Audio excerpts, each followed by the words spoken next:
So I love to make people cry. Shit, this is Kai. I remember all my past. People so cruel. I cannot stand here. I hate you. Shut up. Oh, you should be happy. No discussion, please. Hi guys, my name is Pavel and this is PashCast. Today, I'd like to present to you my oldest friend, Alexandra. Alexandra. Hello. Could you please tell us who you really are? Oh my gosh, I don't know what to say. I am not used to giving any interviews or writing podcasts, but I am your friend from the university days. And as we talked before, I guess I'm a marketing specialist with a good knowledge of English. I will describe myself like this. And who I am, I have no idea. Okay. A beautiful wife, a brilliant mother, maybe. Yes. A nice daughter because you had no choice but to be a nice daughter. Okay. I am a teacher. I even had some children whom I taught English. During my university days and during the days of working, I had 3 pupils. And now one, I'm so proud of one. She also went to linguistic university and she's so fun now. And when I see her in the street, she's always like, hello, Alexandra Yurievna. And I'm like, hello. Don't call me Alexandra Yurievna, I'm just Sasha. Sasha, yes. So nice. So, and I guess that now I can say that so the last year, I have fulfilled my dream. And I have passed the exams, the state exams of becoming, and I am an official guide. Mm-hmm. I'm an official excursion person. So I can speak about the city, about the oblast, and I can be invited on any excursion. And so I'm now officially also not only a marketing specialist, but also a guide. What is your favorite thing in organizing excursions? Communicating with people. It appeared that it is the most interesting thing to do. Communicating, speaking, being in the lights and speaking and talking, and when no one interrupts you. So when you're the star. Yes, this is actually cool. What kinds of people, like what kinds of listeners, for example, do you really prefer? Oh, the ones who actually ask questions. They're the most fun. Involved in conversation, yeah. Yeah. Oh, I first started my guiding career, so to speak, in the gallery. I was invited to work in a gallery, and I had 1-hour excursion about a painter. And then I discovered that it was so interesting. People listen to me. People cry when I tell the stories. And it was so fun. Literally crying. Because Van Gogh's biography, Van Gogh was the first painter I talked about for 1 hour. And so I speak and people listen. And they're so quiet. And in the end, they started to cry. And it was the best moments I had. When they say, thank you so much. You're so engaged. You're so emotional when you speak. And this was the best compliments. And I guess this was the best thing. So let me make it straight. You are happy that you made people cry, right? Yes, that's true. You're a nice person. Yes, I love it. Yeah, I really do. And every single time, if the people don't cry, it's not a success. See this. Yes, it's not. I see this, and I know which buttons I should push. And so in the end, I have punch them maybe sometimes. No, I speak about very touching things like children or death or marriage or unhappy love. And so I do everything to About your life? Or? No, about the painter. When I speak about... No, it's not about my life. My life is dull, actually. It's simple. But so I love to make people cry. After my excursion, people need to feel emotions. That's what I am.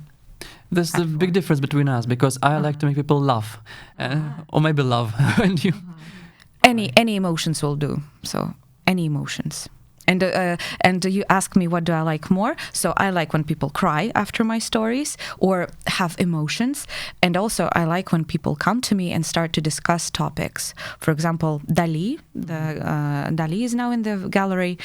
I speak about him, about his life, about his creativity. And in the end, people come to me and we start to discuss his paintings, and they have so many thoughts about it, some esoterical thoughts. And I really love it when they are provoked by my story and they start to discuss it with me. That's the best. Like you thing. gave them food for thought. Yeah. But when you see a group, can you immediately understand that this is a nice group and they're going to listen to you, or just, oh no, now it's going to be a disaster? Yes, it is. Yeah, I started to see it not very long time ago, but finally I understand. What marks can you, for me, for example, when I work for your audience, how can I tell? First of all, when you see a person and he looks skeptically at you, you're not a very good professional. So he's the professional, not you. So he knows more. And then they're engaged in their thoughts. They start to look at their phones, and they're not really listening to you. And they start to, like, sometimes you cannot catch someone's attention. And if you try too hard, it's not worth it. So if they don't want to listen, they don't want to listen. You have to do your job, so you cannot control people. They paid you money. So if someone is, from the beginning, is not very interested, or talks too much, or goes away, then it's his decision. It's his decision. I must do my job, so I must speak from point A to point Z. That's my story, and goodbye. But from my experience, it's okay even if it's just one person who is listening to you. It's really okay, because you know you are doing it not just for fun. You are helping people. You are useful in life. Always there's someone who is really engaged, someone who's really looking at you and yeah. So this is my experience, and this is who I am right now. Also a mother of 2 boys. 2 boys. Do you feel more responsible when you became a mother in your life? Yes, everything has changed. My whole head has been messed up. Yeah. Well, first of all, actually, I remembered it not a long time ago. We watched some trailers for the movies, and I actually understood that I stopped watching horror stories. I do not watch horror at all. I like to watch it, but now nothing. No brutality, like that involves some mystic things or suffering of people. Oh, this is so touching. I cannot. And like Pila, the Saw. Oh no, never. No one can force me to watch it. I didn't watch it, but now it's boring. It's boring. It's just boring. So with torture, with someone dying, cutting someone, about maniacs, I don't want to watch it at all. And I think it's one of the things I have that has changed. I used to watch a lot of stories about maniacs, serial maniacs. Yeah. Actually, you remind me that the same thing happened to me. When I had a daughter, I understood that I watched House MD. Remember House MD? And there was a baby suffering from some disease. And I went like, holy, it's too difficult for me to watch it now. It's really difficult. And I cannot watch movies when a child is suffering. It's just cannot take it. And when I was younger, I had no children, of course. And it was just, I don't care. Pasha, I'm very sorry. You have a child now. Oh, yeah. Oh, that was so sweet. How old is she? A year and a half. A year and a half. Yeah, she's just very small. You're a fresh father. Yeah, fresh father. I speak English to her only. That's cool. She knows the word garbage. She take and put it into the garbage can. Wow. I'm actually so happy for you. I didn't know. That's why I'm asking about children, because it's interesting for me how you cope with this. Because I thought it would be much harder for me to take it to have a child. That's why I'm asking how your life changed. What did you expect when you thought, I would like to be a mother, and then you became a mother, and what actually changed? Did your expectations approved or not? It's hard to say. Well, It's a woman moment. Okay. No, when I was pregnant with the first child, I read a lot of stories that mothers are so busy that they even cannot brush their hair. Like it was impossible to brush their hair. They're so busy. Oh my God. I always wear makeup. I always do my makeup. I always brush my hair. I always read some stories. How can I? Oh my God, please. I want to brush my hair when I give birth to a child. But then actually I'm wearing makeup all the time. Like it wasn't a problem. So it was the expectation I had. And actually it proved out to be normal. But of course you don't get much sleep. You don't know what it's like not to have sleep before you are childless. And then when you have a baby, physical things like sleep, how important sleep is. It is very important. You don't know how it is important. Now you know. Now you know.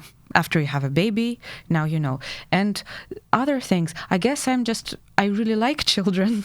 I really do. And I was ready for anything. Like I didn't have any thoughts in mind. I only was curious how it was not to sleep. And now I know. Sleep deprivation, it's very tough. And you really get stupid. When you don't sleep, you are stupid. Like if you don't sleep enough, you cannot function. It's true. Like I know it now on myself. Yeah, and other things. Actually, it's now, as they are both now talking, they can express feelings. Can communicate. At least something. Orally. They can tell you what they like, what they want. Yes. And now it's very interesting how they discover the world. And it's so fun. I don't know. And other things, I was ready to sacrifice my life for a bit.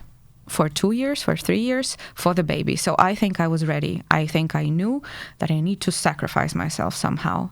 And and of course, you're so afraid for this baby. You don't know what to do with it. I haven't seen babies before.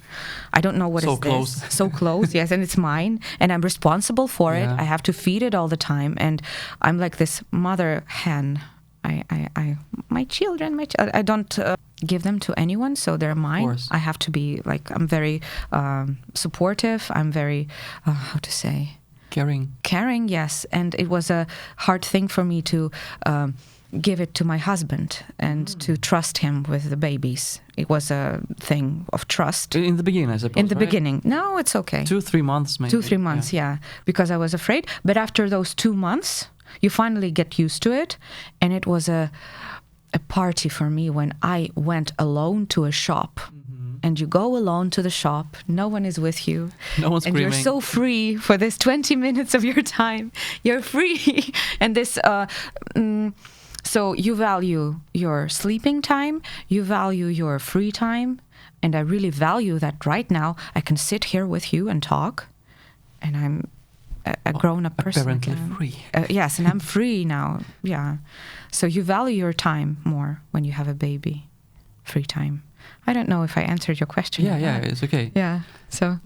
But the same thing you told you see how they get used to the world, how they know the world, how they learn, and how they feel happy when they see or feel something really simple.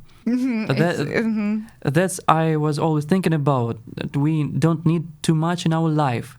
We just need a couple of things to amuse ourselves. When my daughter was 6 months, she came out and she saw sky. Yes. Holy shit! This is sky. Yes. And I was thinking about my job, about my phones, about my car, about my problems. The sky, the fucking sky. Come on, guys. This is the most important thing in our life. And since that time, I understood that we should pay more attention to what is around us. Sun, sky, friends, people. There are so many things to be glad to have, to see. And also you understand that it's all in the small things. And I remember that we just saw ants, and we were sitting for half an hour watching the ants. And it was so fun. One was carrying a little something leaf, the stick. They were all working, and we were watching it for half an hour. And we were watching them where they're walking. We saw where they had a house, and we were sitting beside this ant house and watching them for half an hour. And it was very fun, actually. And you know how much fun you can get when you get a big stick and you punch a a puddle. And especially fun when it gets freezing and you get ice on a puddle And you crack it. Oh, amazing. It's amazing even for me, not for a child. Yeah. I don't give an opportunity for my child to crack it because I'm the one who crack it, I'll actually. be the first one. Yeah. So, and every day you discover, and it gets more and more interesting because now my elder one is in school, and at school they have a lot of stuff to discuss. First of all, he said, "Mom, why are there girls at school?" Yeah, by the way. I don't like it. He said, "I'd rather it be 1,000 boys at school and no girls." So he doesn't There are such schools. There are such schools. There are? Okay. Of course. No, I hope it would be mixed. It's better.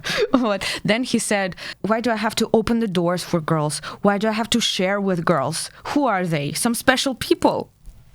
Who taught him to open the doors? They tell him to. Girls? Yeah. Holy. Yeah. From Can you Instagram. imagine? I The don't girls know. from He doesn't. Instagram studied in his school I don't and know. still studying. So he's very opposed to. He has to be a gentleman. So I guess the teacher maybe is teaching them how to behave. Girls are weaker. Help the girls carry help Bags, the girls. yeah, of course. He said, "I don't want it. Who are they? Princesses or what? I don't want to help any girls." And then also, there are 32 children in a class, and so it's 16 girls and 16 boys. So it's like half. All the girls have already agreed who's the partner. Really? All the girls now divided, and now Into pairs with boys? yeah, all the girls are already decided. Boys Is it a Chinese school? I don't know. It's normal school. So, and then he said, "He's my husband. He's my future husband. You go with this one. You go with that one." And my Misha, my son, he showed me. It was a secret. He showed me a note, and it said, "Misha, do you love me or not? Answer only yes or no." No discussion, No please. "Do you love me? Yes or no? Answer only yes or no." And I told him, "Well, if you like her, say yes, but if you don't, Say no. say no. Yeah, be honest." You will never go to the school. Yes. And Too much pressure. Too much pressure. And it's so interesting how they behave, how they start to communicate, how they form friendships. And you watch it, and it's actually fun. You understand a lot about yourself. And you grow. You first, with the little children, you understand that the world is magical around you, and then you understand how you communicate. You compare yourself. You remember a lot of things from your past. Do you remember a lot of things from your past? I remember all my past. That's the point. You have a good memory. No. No. The second thought, when I became a father, I understood that I felt much more pressure when I was at school than when I became a father. Like now, I don't feel like have so much responsibilities about my child than I had at school, because at school it was too tough time for me. That's what I thought when I was going to be. I didn't want to have a child. Never. I don't like children. Now I like only my child, not anybody else. It's great. And when I didn't know what it means to have a child, I thought it's very, very difficult. Even if it's cool, it was difficult for me. To have a child, it's goddamn ridiculously difficult. But when it happened, it just happened, and you just live your life. Life It's continues. okay. Yeah, Life continues. Yeah. And it's not that bad as I expected to be, actually. It's not that tough as I expected to be. School is much harder. Interesting. Never go back. Never go back. Never You go don't want. You don't want to go back. Do you? Yeah. I don't know. Example. Maybe I'm crazy or something. Maybe you have your mother who insisted on you. Now you are happy in your childhood. I give you the happiest childhood ever. You should be happy. No, I don't know. I really enjoyed my kindergarten. I remember so many good. I don't know. I love my school so much. Kindergarten. I love my kindergarten. I hate it. You hated it? Always. We had so. First of all, You boys. need to sleep. You need to eat. You know what I did? A secret. I painted naked ladies underneath the table for the boys Kindergarten. in the kindergarten. That's what I school did. was this? The kindergarten. Kindergarten. What's kindergarten was this? In Belarus. I'm from Belarus, so yes, that's what I did. In kindergarten, we didn't think about it at all. I don't know how I did. Why did I do it? For boys in kindergarten or older No, boys? for boys in the kindergarten. They told me, "Do you know how to draw a naked woman, a naked girl?" I said, "Yeah." And we crawled under the table, and I drew a naked woman for her. Yeah, I don't know why that happened. That's how you became an artist. Yes, that's how I decided to go to art school. Yeah, and no, I don't know. We had a very great time. You know, you always remember the best. You forget the worst, don't you? Yes, I do. But I made myself to remember some things. The feeling I had at school, for example. I like the people there. It was okay for me to come there. My life hack was to fall in love with a girl, and even if I don't like the lessons, I know at least I'm gonna see her. It's okay. Wow. Life hack. Wow. It's actually a great life hack. I didn't fall in love with anyone at school, I guess. Really? I didn't love anyone. I don't know why. Because maybe I didn't feel pressure because, well, my parents never checked my homework. Never. I was left alone. So, and maybe that's why I didn't feel pressure. Maybe. They didn't press me. They didn't. My parents did my homework. Really? Of course. Great. Till the end of ninth form. No, mine said, we don't want to. We have another child. Yes. No, because when my father tried to explain to me, I always sucked at physics and chemistry. So I'm from Belarus, and we had a teacher at the 11th grade, physics, and she shouted at us, "Гаденыши!" That's like this. You bastards! Bastards! How could you understand this? All class, we didn't know physics, and it was the hardest thing. And then my father, he said, "I can explain it to you." He started explaining. I said, "Dad, no." Even worse. I have no idea what you're talking about. It's even worse. And so, nobody sat with me. So I didn't feel pressure, I guess. Maybe that's why. Or maybe I'm just positive all the time. Maybe because I'm positive and I forget bad things. And as for the university, it is better than school, right? For me, it was much better than school. Much better. People, much better.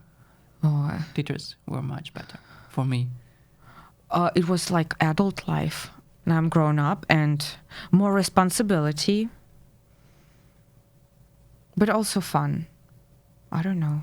Like, I love all my kindergarten, school, and work. Wonderful life. Life is wonderful for me. Yes, yes. Don't be jealous, guys. You have a wonderful life here. You have a wonderful life. Yeah. Okay. But now you have to work, and to have some tips for work-life balance. How can you manage those two lives? Actually, work drains you, and what helps me to stay positive is that I'm not a career-driven person because I really don't care.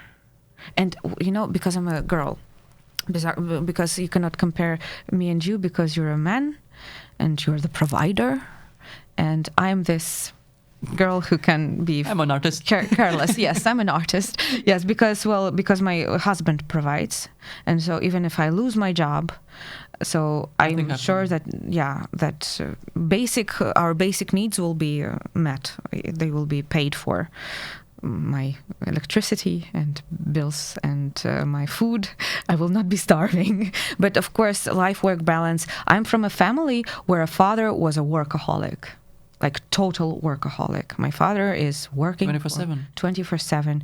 He had a position, and I sometimes hear people go for, I want to be a boss, I want to be a wealthy man, I want to have a lot of money, but a lot of money means a lot of work. And I've seen people on high positions, how they work, there's no life-work balance. It's only work, and work.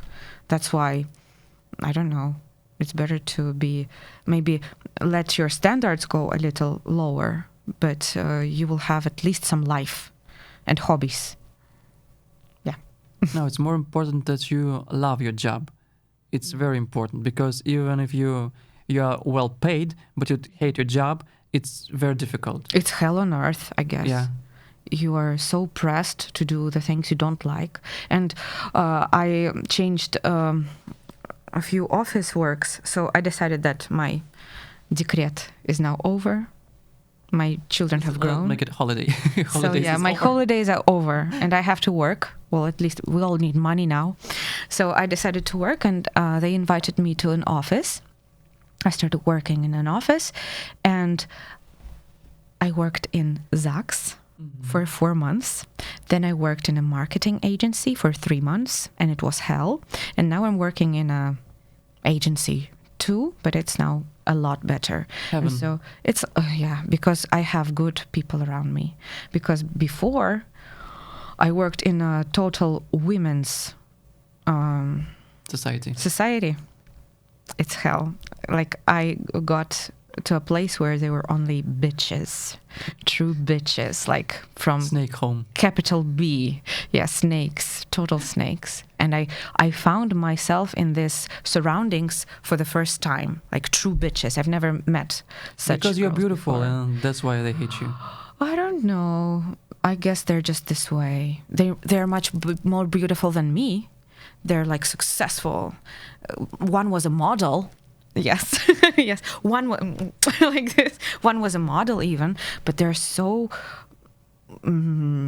like. And I aggressive, jealous. But women are never straightforward aggressive. Never. They're always Passive aggressive. They're passive aggressive. Yes, this passive aggressive girls. I actually quit myself. It was the first time when I quit myself. So, and I said I can't work here. And so work-life balance we were talking about. Oh, it's okay. Yeah. I like to listen about bitches. Bitch, total ones. But before that, in Saks. So when you worked in Marriage Registry. Yes, my impressions were the following. Yes. I actually worked with great girls, so I was responsible for saying, молодожены, like newlyweds, I congratulate you with your wonderful decision.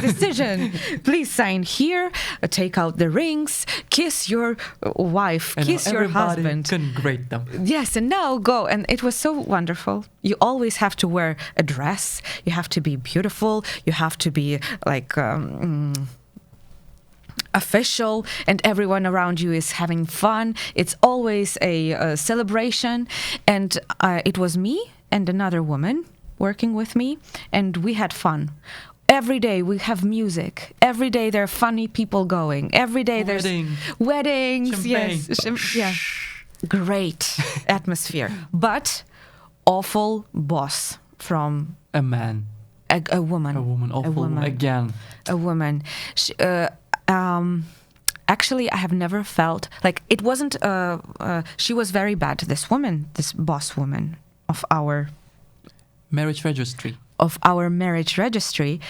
She was the boss, and when she came, she never spoke badly with me. Never. Like we didn't speak even, but how I heard her and how she talked about other people. Like, this is a job where you need to love people. Of course. But she spoke like everyone is shit. Everyone is shit. And the most bad people around her were we. Like her because workers. You were happy. And yes, she had no sex in your life. Yeah, probably. Because she was jealous. Actually, this was true jealousy. She was old, I suppose. She was old. She was... a Jew? I don't remember your surname. Come on. Passion, yeah. She wasn't married. Of course. Married. And she worked in Marriage Registry. She was Oxymoron. Yes. Of course. And so she was so mad. And actually, I also decided to quit. Like I did. Because of her, really? No, because it was very low payment, and I decided that I give away so much. I started to lose the work-life balance. I stopped seeing my kids. I had sleep for 5 hours because I had to get there or early. So I sacrificed so much, and this boss thinks we're all shit. They pay us so little for our dedication, we were so dedicated, and so I decided to leave. So I said, I'm sorry, but like this experience was only for the time being, and goodbye. And after I quit, 5 people went away from Zaks because they were fed up with her attitude. And they were waiting for you to be the first one. Yes, maybe they were waiting for someone. Okay, who's going to be the first? Yes. Okay. Yes. Screw this. Yeah. I'm going home. I'm going home because I'm free, because I told you I am free to go because I know that my husband will support me. Yeah. And so I said, I'm here for the fun. I'm not here to listen to her awful speech about the others. Like, I'm a personality, man. I don't want, I don't want this. And so I quit, and the others quit too. And I was so happy that it wasn't that I wasn't the избалованная, or so I couldn't spoil. Like it's not me who is spoiled, or like this princess. They cannot. People so cruel. I cannot stand here. Like I will go away. No, it was true. I'm not exaggerating. Objectively true. I'm not exaggerating. It was like hell. Like we're so dedicated, so open, so fun. And when you're not valued, it's very difficult to work. They don't value us at all. Like it was like slaves. Like slaves, yeah. We were slaves, and like I'm not like this. I'm sorry. And then I got to a marketing agency, and I got to snakes. Yes, and after that, I decided to quit again. Be a guide. Mm-hmm. And I decided to be a guide. To meet more people. And I met, and it is freedom. It is freedom, and you choose the topic to speak. I'm talking about art. I'm talking about architecture. I'm talking about history. My favorite topics to talk about. And everyone is happy. And everyone is happy. Everyone comes. No one's bitching. No one's bitching. No one complains. Everyone says, thank you so much. And cry. And cry. You're so awesome. Jesus. Thank you. And you know, I was so impressed. One woman, she came from Dzerzhinsk. She listened to me and said, Alexandra, you made me so inspired.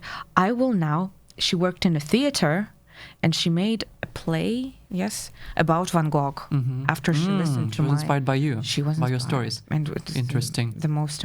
Was she director? They had a group of plastic dancing. Holy. Something. Modern art. Modern art. Modern art. Modern talking. Yes. Okay. That's so no tips on work-life balance. I have no tips. I am from a family of a workaholic, and I am very fanatical. If I like something, I dedicate myself to it. And then I remember I'm a mother. I'm a wife. I need to look around the house. It's very hard to combine. That's why no career, no, I don't want to be a boss. Never. Too much pressure, too much responsibility. Too much responsibility. I don't want this. Only some basic stuff. I can do it for you. But if you want to combine, I guess life-work balance is available only for very rich people, or the people that are not, that are okay. I believe the most important thing you told, you have a supportive family. Mm-hmm. That's the most important thing. You may let yourself to have work-life balance if you have someone who let you do this. Yes. For example, my wife, I'm like you. Like I know if I quit my job, she will never break up with me. She's gonna take it along. Yeah, I don't give a fuck about how she will do this, but she will. And that's why I told her immediately, when I really going to marry me, because I gonna be the same guy. I will never change. I gonna be like Pasha. I love your straightforwardness. I love that you're always true to yourself, always. Yes, and this is great. And that you found a woman that is totally okay. Yeah, she said, I am totally okay. I can care about myself. I just want to have child from you, and then you may go away and mind your own business. I love Dasha. Send her my love. Yes. She's gonna watch this. Usually she watches when I'm editing podcasts. She's listening somewhere in the background, and that's why I understand you. When you have somebody to support you behind your back, you can let yourself be not under that pressure. At least not pressure yourself. and it goes better. So I guess people need to have less pressure. And when I see those people who work so much, What for? What for? You're losing your life. You don't see anything. You die anyway. Maybe tomorrow, maybe now, from heart attack, because you're working too much. And imagine if they lose the job. They lose everything. It's gonna be a strike for them. Like a strike. Absolutely. When I imagine that I'm gonna lose my job, it's okay. Because I'm gonna find the way to do anything else. Because I have time to try anything. Like speak English, photography, or even, I don't know, some business, whatever. I have time to try things. And if you know what? You know yourself. You know your good sides and bad sides. You know your abilities. And people sometimes, they work and work and work and they lose themselves. They don't even know what they like. They don't even know what inspires them. They don't know what they like to do. When you ask them, they don't know. And so that's why you just know yourself. That's why you can understand where you have to go, like you're to creative stuff, to photography. So you know the ways that this, no, but maybe that one is going to give me something. So you're more in touch with yourself inside. And people overwork and they forget themselves. That's why I think it's also very important. The majority of people, they just don't have time to think what they have to, what they can do, what they like, and you told actually about this, because they have to work for living, most of the people, unfortunately. And some people, they don't like to think about their life, about what to do else, how to, I don't know, how to entertain themselves. It's okay for them just to watch TV, movies. Yeah, and it's pitiful because life is so wonderful and so big. I guess women have this little opportunity when they give birth to children. They have this 3 years of like resetting their life. 3 years off. Yeah, 3 years off when you, of course, you're very tired. Of course, you have responsibility. But year passes. You're now more calm. You got used to the child. And then you have time, at least a year, just to think it over, think your life over. That's why when they talk about women, they say after the decree, I forgot the word. After this decree, women sometimes change their lives, change their work. So she used to work in an office. She used to be a financial consultant. Then she gave birth to a baby, and now she is a hairdresser. It's normal because she was made for it. Yeah. And some girls, they really change after they give birth to the child, emotionally or maybe psychologically. I know many girls, at least one, she was always angry when I was making jokes, when I was rude, I was just cursing, and she went like, "Pash, I am a girl actually. Don't curse when I'm around, okay?" Oh, Pavel is just kidding. And when I met her after she was pregnant and she gave birth, "Hi, Pavel, you're so funny." And like, what happened to you? Jesus Christ, you were like you were a bitch actually all that years, and now just completely different. And I was kidding like, you needed to give birth to a child to understand my jokes finally. Oh, and great. now she had 2 children, and she's this amazing girl. She finally started to value life without some false prejudices. Давай сейчас предложение. Finally, finally, she doesn't have those prejudices. Prejudices.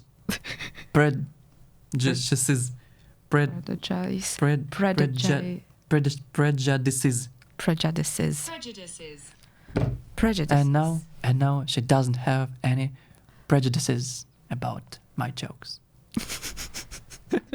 Yeah, but you have to grow your understanding of life to understand your jokes. Of course. Oh yes, I know. Because children, they are happy about everything, and you just study year by year. You study how to be amused by the world, and not to be. They not be offended. By the way, children, they don't give a flying fuck about what you say. They cannot say, "Oh, I don't like what you are saying." They're true. Yeah, they're true. They're true. And that's why children always liked me. I mean, when I taught kids because they know that I will not lie. If I hate them, I say, I hate you. Shut up. I don't like you. They, of course, yeah, come on, Pavel, we like Pavel because I will not. Oh, you're so adorable. No, I will not say if he's not adorable. I cannot say he's adorable. You're a piece of shit, man. Just admit it. And they're happy with this always. And when some people try to be nice, children, they see it immediately. Absolutely, just that second they know. Oh. So yeah, because we learn how to have this mask. So hypocrites. To be nice, polite, la la la, and then they sense it. So they don't respect it. They don't respect it even. Yeah, I agree. My favorite question about your worst date. Remember your worst date? Date? Worst date. Oh, yeah. Before you were married, of course. No, it's okay. Yeah, I understand that. My worst date. I guess the worst date was when I met a person. So nowadays, everyone are finding their partners via online. And I think I had never any luck. There. Never. All the time I found someone online. It was maniac. Someone, I don't know, crazy, super crazy. And one man, finally, he said, let's meet. And his first question was, why are you alone? Okay, I ignored it. Then he bought himself a beer and gave me, do you want a beer? I said, no. The same bottle? Yeah, the same bottle. So he drank and then he offered me Skittles, and then we just walked, and he asked so many stupid questions. Very stupid. Like, I didn't even know what that was. And that's all. That's the worst date? That's the worst date, I guess. It looks like an ordinary walk in Автозавод, you know? No. That's all. Because I guess I was offended with the question. Why are you alone? Why you're alone? I'm not alone. I'm here with you. I have no idea. Yeah. It's an unanswerable question, I guess. Just life. An inappropriate question. Yeah. It's like, why don't you have children? Like, why you're alone, not married? Those in China, they don't ask those questions. In China, have you been to China? No, I just know. I studied at linguistic university. Oh, I listened to our teachers, and they told us in China they will not put you into a position when you are offended or somehow shy or discomfortable. Yeah. Next time on PashCast, Alexandra is gonna tell us about her best date. She got married after this. Actually, it was you with the beer. You know what? I have no stories about dates. I'm useless at this information. Okay. I will not ask. Okay. In the end of the podcast, we usually say some wishes to our listeners. If you want, you may wish something. I wish you a very great December, because this December is slowly ending. Please buy all the presents for your loved ones and be prepared for a great celebration, and celebrate the new year with a lot of joy and energy, and leave all those bad things behind, and let the next year be the best day for you, or best year for you. The next year is going to be the best year. Promise. I promise you. Yeah. Leave everything behind. Bad. Thank you very much. It was PashCast. I wish you inspiration. As always, thanks for watching.